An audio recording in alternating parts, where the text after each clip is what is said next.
Hello everyone, today you have joined the DT Creative Elk YouTube channel.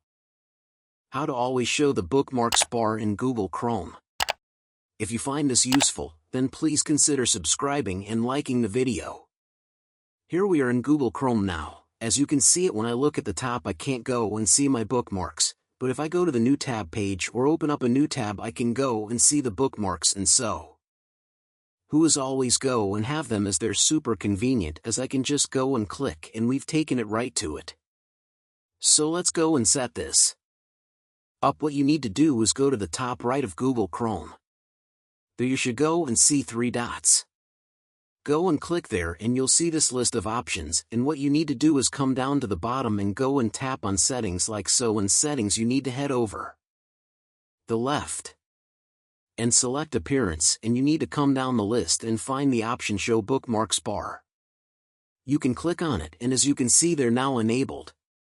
We can go and see it, and so any tab I'm on I can go and have which is super convenient.